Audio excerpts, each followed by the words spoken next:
Hello everyone, कैसे हैं आप सभी। स्वागत है आप सभी का सीओए के 100 मोस्ट इंपॉर्टेंट क्वेश्चंस की सीरीज में। पिछले वीडियोस में हमने क्वेश्चन नंबर 60 तक डिस्कस कर लिया था। आई होप आप सभी लोगों ने पिछले वीडियोस को देख लिया होगा। आप में से जिन भी लोगों ने पिछले वीडियोस को नहीं देखा है वो लोग भी पिछले वीडियोस को जरूर देख लेंगे। प्लेलिस्ट का लिंक आपको वीडियो के डिस्क्रिप्शन में मिल जाएगा। इस वीडियो में हम लोग नेक्स्ट 15 क्वेश्चन को डिस्कस करेंगे। So without wasting of time आज के सेशन को हम लोग क्वेश्चन नंबर 61 से स्टार्ट करते हैं। क्या है question number 61?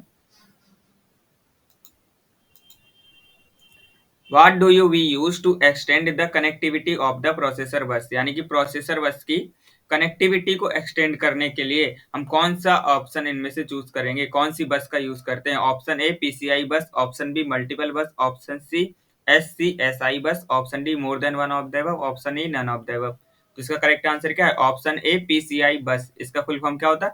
Peripheral component interconnect. Option A हमारा यहाँ पे करेक्ट हो जाएगा। आइए आगे बढ़ते हो नेक्स्ट क्वेश्चन, क्वेश्चन नंबर 62 को डिस्कस करते हैं। क्या है क्वेश्चन नंबर 62? कह रहा है कि इन set associative mapping main memory block number 15 is placed in which cache set of cache memory if cache memory has total 2 sets. यानी कि एक हमारे पास कैश मेमोरी है जिसमें टोटल 2 सेट्स हैं। तो 2 सेट्स हैं तो पहला सेट 0 होगा, दूसरा सेट 1 होगा। ठीक। अब मेन मेमोरी का कोई एक ब्लॉक है। मेन मेमोरी का ब्लॉक नंबर कौन है? 15 है। जो क्या किस में आना चाह रहा है? कैश मेमोरी में आना चाह रहा है। तो कौन से ब्लॉक में आएगा? ये सेट 0 में जाएगा या सेट 1 पे जाएगा, तो ये हमको बताना है। तो कैसे निकालते हैं? इसके लिए फॉर्मूला होता है कैश मेमोरी सेट नंबर। यानी कि कौन से सेट में मैपिंग होगी। तो cache memory set number equal to होता है upcoming upcoming main memory block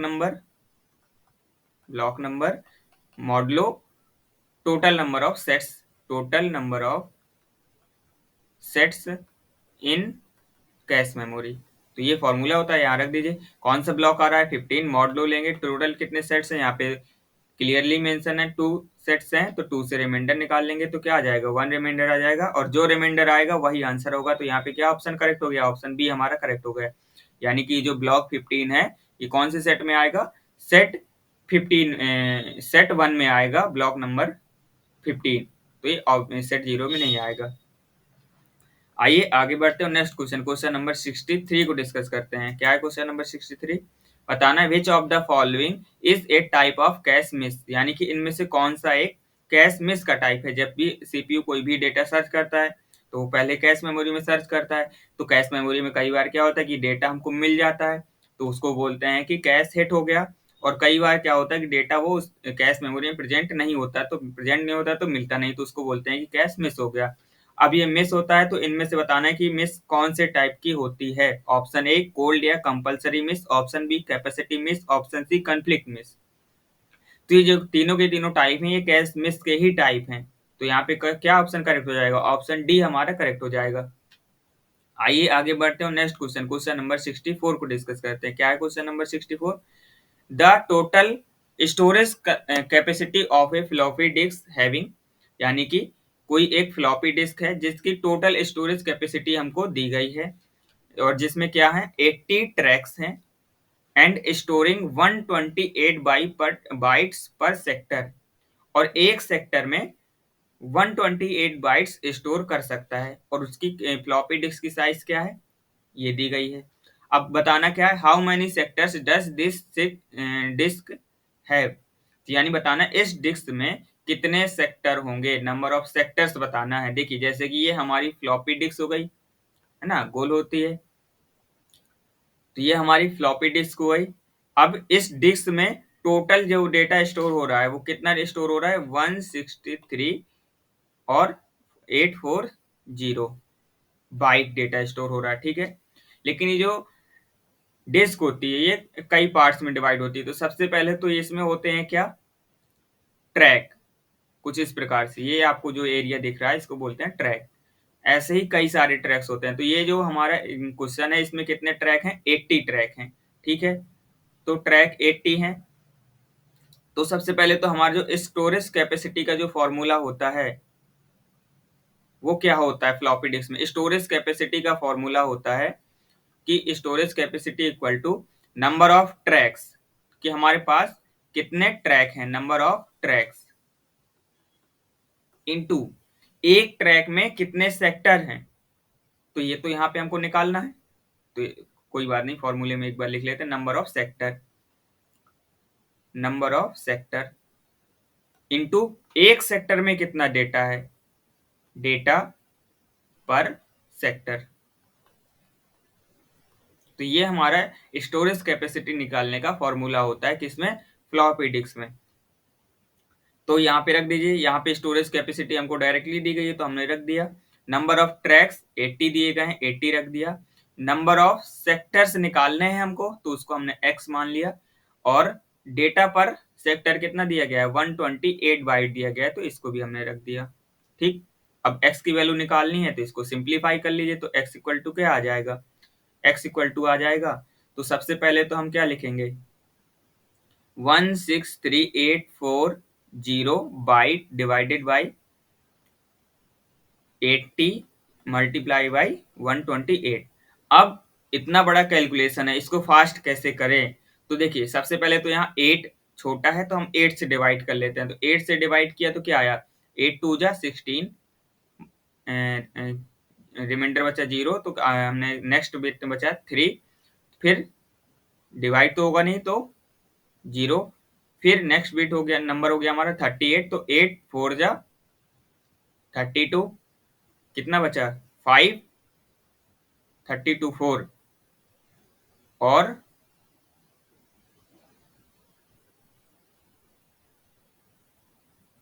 8 5 जा 32, बचा कितना 6, 38 माइनस 32, 6 बचा, 6 और 4 64, तो 8 8 जा 64, ये हमारा आंसर आया 2048 डिवाइडेड बाई अभी भी है 128। अब इसको 128 से डिवाइड करना है। अब देखिए, अब या तो इसको डिवाइड कर लीजिए, है ना, और या यहाँ ऑप्शन से चेक कर लीजिए।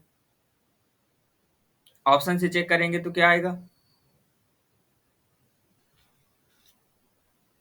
तो ऑप्शन से चेक करने के लिए हम सबसे पहले इस नंबर को क्या करेंगे,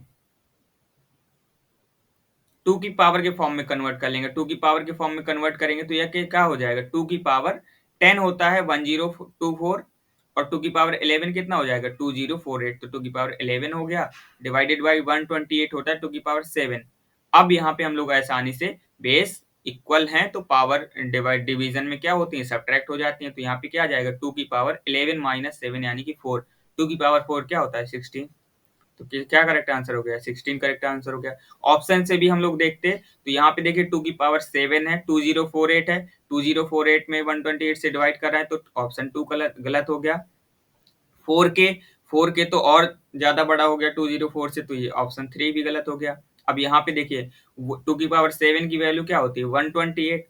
अब 128 से डिवाइड कर रहे हैं 2048 को, तो क्या इसकी वैल्यू 128 आएगी, कभी नहीं आएगी, बहुत बड़ा ज्यादा नंबर है। तो ऑप्शन हमारा 4 ही करेक्ट हो गया, क्योंकि ऑप्शन हमारे क्या थे, बहुत ज्यादा बड़े बड़े दिए गए थे, तो इसलिए हमको यहाँ पे ऑप्शन से भी इसको कर सकते थे।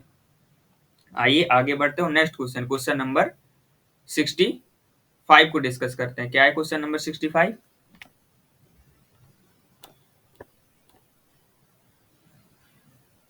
What is the total storage capacity of a magnetic disk having 16 platters, each with two recording surface?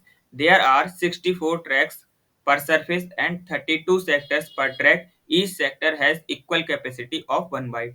अब यहाँ पे हमको पिछले क्वेश्चन में फ्लॉपी डिस्क दी गई थी, अब यहाँ पे हमको हार्ड डिस्क दी गई है। अब मैग्नेटिक डिस्क दी गई है, मैग्नेटिक डिस्क का ही एग्जांपल हार्ड डिस्क है। अब मैग्नेटिक डिस्क में क्या होता है, ये जो डिस्क है इसको बोलते हैं प्लेटर। अब इस प्लेटर में जो खास बात होती है वो क्या, हम इसके ऊपर वाले पोर्शन में तो डेटा स्टोर करा सकते हैं, लेकिन इसके जो नीचे वाला पोर्शन वहां पे भी डेटा स्टोर करा सकते हैं। तो बस इससे हम और एक्स्ट्रा मल्टीप्लाई कर देंगे पिछले वाले क्वेश्चन में जो हम लोगों ने फॉर्मूला लिखा था स्टोरेज कैपेसिटी का। तो स्टोरेज कैपेसिटी क्या होती है, तो सबसे पहले, अब चूंकि यहाँ पे हम लोग क्या कर रहे हैं, एक प्लेटर में 2 बार डेटा स्टोर कर सकते हैं, जिसको हम लोग सरफेस बोलते हैं, ऊपर वाला सरफेस और नीचे वाला सरफेस। तो 2 से हमने सबसे पहले मल्टीप्लाई कर दिया। कितने प्लेटर हैं, ऐसे ही एक एक करके कितने 16 प्लेटर हैं, 0 से लेकर 15 तक, तो 16 से मल्टीप्लाई कर दिया। फिर each are 64 tracks, there are 64 tracks, 64 tracks हैं यानी कि ऐसे सर्किल वाले, तो 64 से मल्टीप्लाई कर दिया। फिर एंड 32 सेक्टर्स, और 32 सेक्टर्स हैं, 32 से मल्टीप्लाई कर दिया। सेक्टर क्या होता है, तो सेक्टर हम इसको फिर से ऐसे इस तरीके से डिवाइड करेंगे। अब यहाँ पे ये जो एक पर्टिकुलर पोजीशन है ये क्या कहलाती है, सेक्टर कहलाती है। और इसी सेक्टर में कितना डेटा है, 1 KB, तो 1 KB लिख दिया। अब इसको कैलकुलेट कर लीजिए, सबको पावर के फॉर्म में कन्वर्ट कर लेते हैं, आसानी से हो जाएगा। तो 2 की पावर 1 हो गया, 2 की पावर 4 हो गया, 2 की पावर 6 हो गया, 2 की पावर 5 हो गया, और 2 की पावर 10 बाइट हो गया। अब जोड़ लीजिए, 6 5 11 11 4 15 और एक 16 और 10 26, कितना आ गया, 2 की पावर 26 बाइट। देख लीजिए 2 की पावर 26 बाइट आया, यहाँ के भी दिया है, ऑप्शन ए गलत हो गया। तो अब और कोई ऑप्शन तो है नहीं, तो इसको क्या लिख देंगे, 2 की पावर 6 इंटू 2 की पावर 20 बाइट, और 2 की पावर 20 को हम लोग एम लिख सकते हैं, तो 2 की पावर 6 MB। 2 की पावर 6 की वैल्यू होती है 64, तो हमारा करेक्ट आंसर क्या हो गया, 64 MB। आइए आगे बढ़ते हैं, नेक्स्ट क्वेश्चन, क्वेश्चन नंबर 66 को डिस्कस करते हैं। क्या है क्वेश्चन नंबर 66, जो कि हमारा एक इंपॉर्टेंट क्वेश्चन है। कह रहा है कि the most common addressing technique employed by a CPU is, यानी कि जो सीपीयू होता है, सेंट्रल प्रोसेसिंग यूनिट, उसमें इनमें से कौन सी एड्रेसिंग टेक्निक यूज होती है। तो एड्रेसिंग टेक्निक है क्या बेसिकली, तो जो हमारा इंस्ट्रक्शन होता है, तो ये इंस्ट्रक्शन हमारा दो चीजें कंटेन करता है, या इस इंस्ट्रक्शन में कम से कम दो चीजें रहती हैं। पहला होता है हमारा ऑप कोड, यानी कि ये इंस्ट्रक्शन कौन सा ऑपरेशन परफॉर्म करेगा वो हो गया। इसके बाद होता है हमारा ऑपरेंड। अब ये जो ऑपरेंड है, ये ऑपरेंड यहाँ पे जो है वो डायरेक्ट डेटा है, जिस डेटा पे ऑपरेशन परफॉर्म होना है, या इस ऑपरेंड को हमको मेमोरी से एक्सेस करना पड़ेगा, या रजिस्टर से एक्सेस करना पड़ेगा, या इस ऑपरेंड को हम लोग कहाँ से एक्सेस कर सकते हैं, तो ये हम बताते हैं एड्रेसिंग मोड्स में। तो एड्रेसिंग मोड्स बेसिकली क्या टेक्निक है, ये ऑपरेंड को स्पेसिफाई करती है कि हम लोग ऑपरेंड्स को कहाँ से फेच करने वाले हैं। तो जो हमारे सीपीयू होते हैं, ज्यादातर सीपीयू में direct addressing mode, indirect addressing mode, immediate addressing mode, इसके अलावा register addressing mode, register indirect addressing mode, इसके अलावा इम्प्लाइड एड्रेसिंग मोड, इसके अलावा और भी होते हैं जो ज्यादातर प्रोसेसर में यूज होते हैं, जैसे कि बेस एड्रेसिंग मोड हो गया, या रिलेटिव एड्रेसिंग मोड हो गया, या इंडेक्स्ड एड्रेसिंग मोड हो गया। तो ये ज्यादातर सीपीयूज में यूज होते हैं। तो यहाँ पे तीनों यूज होते हैं, तो अब क्या करेक्ट आंसर हो जाएगा, ऑप्शन डी हमारा करेक्ट हो जाएगा। इंपॉर्टेंट क्वेश्चन था, बीपीएससी टीआरई 1 पीजीटी में पूछा गया था, है ना। टीआरई 1 में टीआरई 1 लिखा नहीं था, लेकिन वो पहला था इसलिए नहीं, यहाँ पे हमने मेंशन कर दिया है। आइए आगे बढ़ते हैं, नेक्स्ट क्वेश्चन, क्वेश्चन नंबर 67 को डिस्कस करते हैं। कह रहा है कि Intel 8085 micro processor has which of the following addressing modes. जो इंटेल 8085 माइक्रो प्रोसेसर है, अब बताना है इनमें से कौन सी उसमें एड्रेसिंग मोड टेक्निक यूज होती थी, है ना। इंटेल 8085 माइक्रो प्रोसेसर एक इंपॉर्टेंट माइक्रो प्रोसेसर है, 8 बिट का पॉपुलर माइक्रो प्रोसेसर है, और इसमें जो खास बात है की है क्या, कि ये सबसे सिंपल माइक्रो प्रोसेसर है, इसको समझना आसान होता है, इसलिए हमारे सिलेबस में ये है।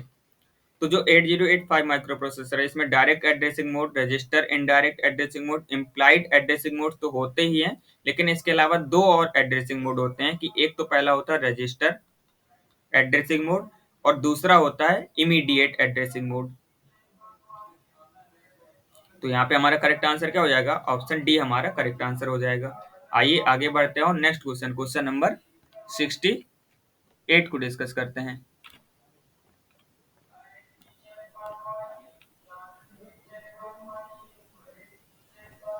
कह रहा है कि What is the addressing called that is used in instruction of the form add x y?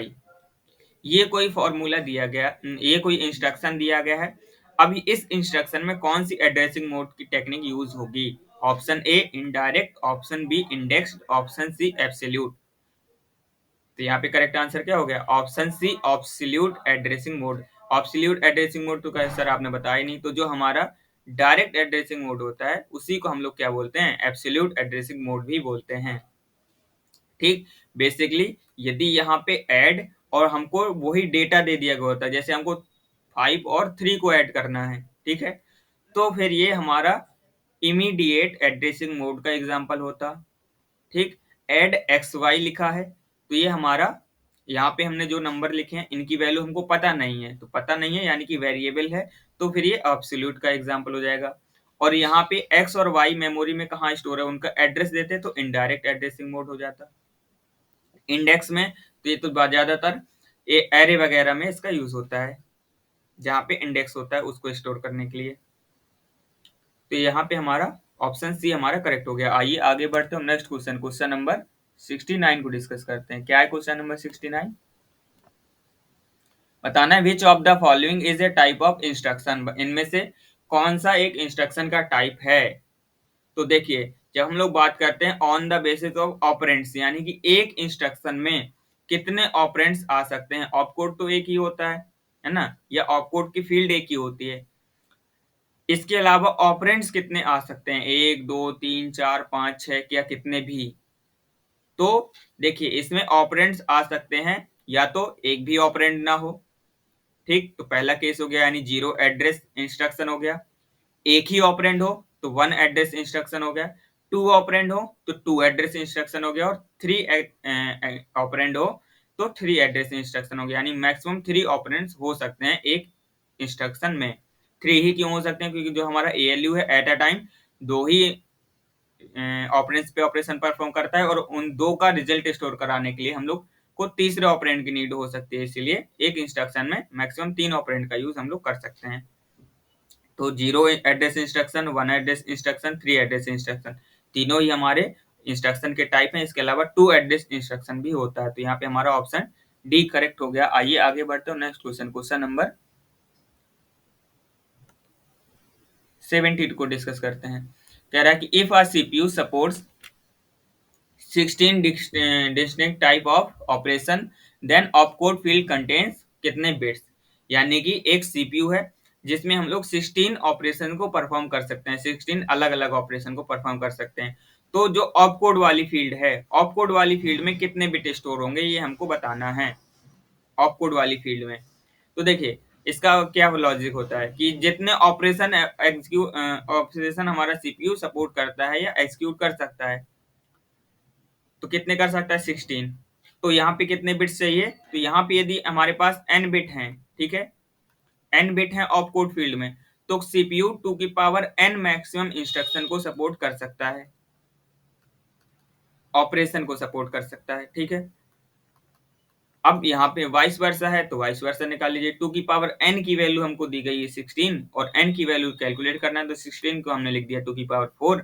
तो अब बेस इक्वल है तो पावर भी इक्वल हो जाएगी, तो n इक्वल टू 4 हमारा ऑप्शन सी यहाँ पे करेक्ट हो गया। आइए आगे बढ़ते हैं नेक्स्ट क्वेश्चन, क्वेश्चन नंबर 71 को डिस्कस करते हैं।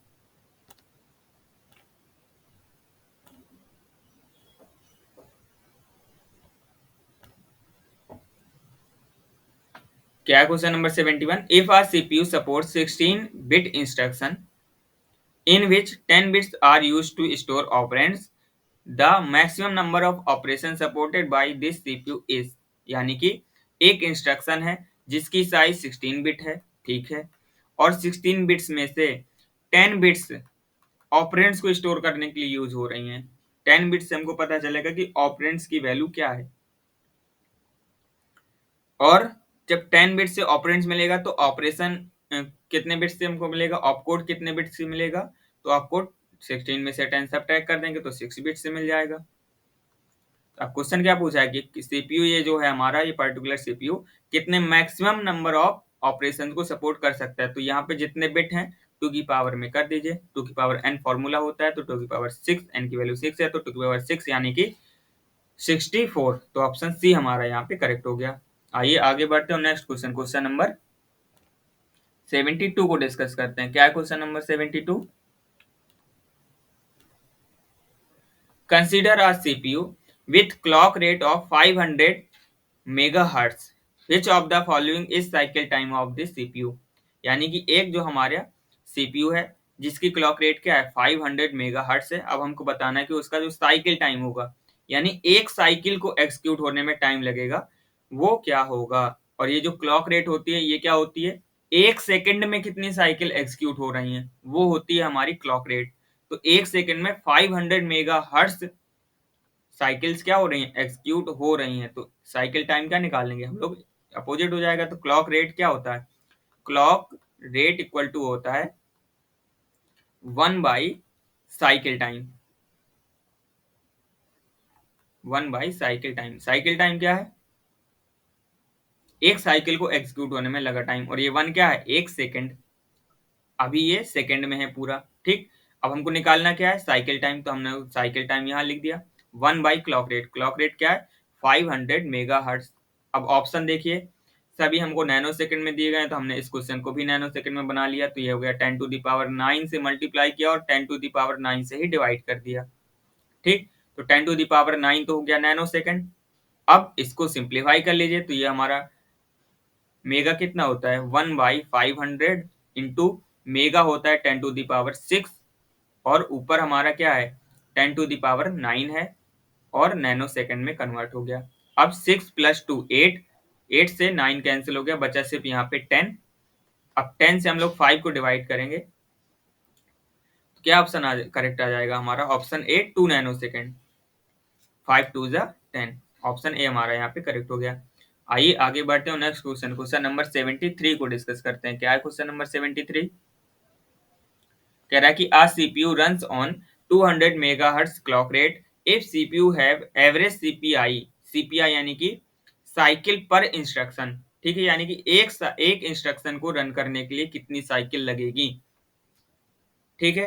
तो अब देखिए, एक जो इंस्ट्रक्शन होता है कंप्लीटली एक ही साइकिल में एग्जीक्यूट नहीं हो पाता है ज्यादातर केस में, तो इसीलिए एक इंस्ट्रक्शन के लिए एक से ज्यादा साइकिल भी लग सकती हैं। तो कोई एक प्रोसेसर है जिसमें जो एवरेज इंस्ट्रक्शन साइकिल टाइम है वो क्या है 6 है।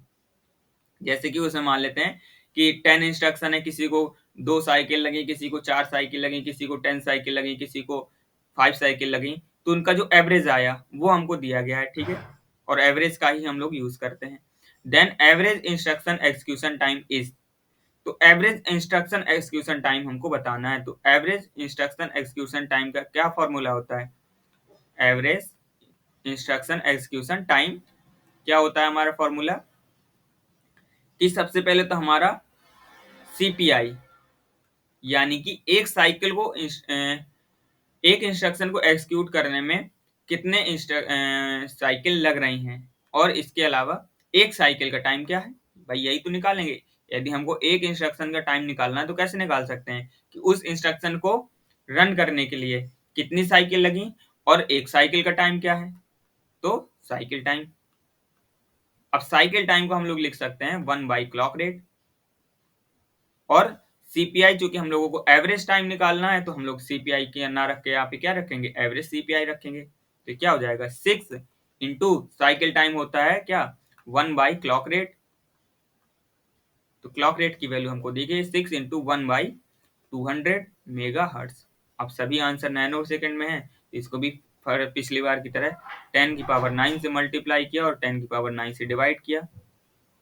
सॉल्व कर लीजिए, 6 होता है मेगा और 2 ये 8, और ये 8 हो गया, और यहाँ 10⁹ है, तो ये 9 कैंसिल होकर हमने इसको 10 बना लिया, ठीक। अब क्या बचा 6, 3 आ गया, और 3 10 जा 30, तो हमारा क्या हो गया 30 नैनो सेकेंड। कैलकुलेशन आप लोग आराम से कर सकते हैं और आंसर को मैच कर सकते हैं। ऑप्शन बी हमारा यहाँ पे 30 नैनो सेकेंड करेक्ट हो गया। आइए आगे बढ़ते हैं और नेक्स्ट क्वेश्चन, क्वेश्चन नंबर 74 को डिस्कस करते हैं। क्या है question number 74? A CPU runs on 500 megahertz clock rate. एक सीपीयू है जिसकी क्लॉक रेट क्या है, 500 मेगाहर्ट्ज है, and executing a program which consist of 500 instruction, और वो एक ऐसे प्रोग्राम को रन कर रहा है जिसमें 500 इंस्ट्रक्शन है। What is the total time required for this program to execute completely if the measured average CPI is 5। तो इस प्रोग्राम को एग्जीक्यूट होने में कितना टाइम लगेगा ये हमको बताना है, और एवरेज सीपीआई की वैल्यू कितनी है, 5, यानी कि एक इंस्ट्रक्शन को एग्जीक्यूट होने में एवरेज 5 साइकिल लगती हैं। तो क्या हो जाएगा, जो एग्जीक्यूशन, एक इंस्ट्रक्शन का एग्जीक्यूशन टाइम अभी हम लोगों ने निकाला, अब यहाँ पे एक प्रोग्राम में कितने इंस्ट्रक्शन है, 500 इंस्ट्रक्शन है, तो यहाँ पे हमको बेसिकली क्या निकालना है, 500 इंस्ट्रक्शन को एग्जीक्यूट होने में कितना टाइम लगेगा। तो आसान है, 500 से और हम लोग मल्टीप्लाई करेंगे। तो प्रोग्राम को एग्जीक्यूशन होने में जो टाइम लगेगा, क्या लगेगा कि इसमें टोटल कितने इंस्ट्रक्शन है, उससे हमने मल्टीप्लाई कर दिया number of instruction, multiply average एक इंस्ट्रक्शन को कितनी साइकिल लग रही हैं, 5 साइकिल लग रही हैं, और एक साइकिल का टाइम क्या है, तो एक साइकिल का टाइम है 1/500 मेगाहर्ट्ज। अब इसको सिंप्लीफाई कर लीजिए, 500 से 500 कैंसिल हो गया, और यहाँ पे क्या बचा, मेगाहर्ट्ज। इसको सबसे पहले अच्छा माइक्रो प्रोसेसर में कन्वर्ट करना है, ठीक है, नैनो सेकंड में नहीं करना। तो मेगाहर्ट्ज सेट, मेगाहर्ट्ज की वैल्यू होती है 10⁻6, 10⁻6 ऊपर जाएगा तो क्या हो जाएगा 10⁻⁻6, तो 5 इंटू 10⁻⁻6 सेकेंड आया, ठीक। और 10⁻⁻6 को हम लोग क्या लिख सकते हैं, माइक्रो लिख सकते हैं, माइक्रो का ही सिंबल है। तो यहाँ पे हमारा क्या हो गया, 5 माइक्रो सेकेंड हमारा करेक्ट आंसर हो गया, ऑप्शन सी हमारा यहाँ पे करेक्ट आंसर हो गया। आइए आगे बढ़ते हैं और आज की वीडियो के लास्ट क्वेश्चन, आज की वीडियो के लास्ट क्वेश्चन को, क्वेश्चन नंबर 75 को डिस्कस करते हैं। क्या है क्वेश्चन नंबर 75?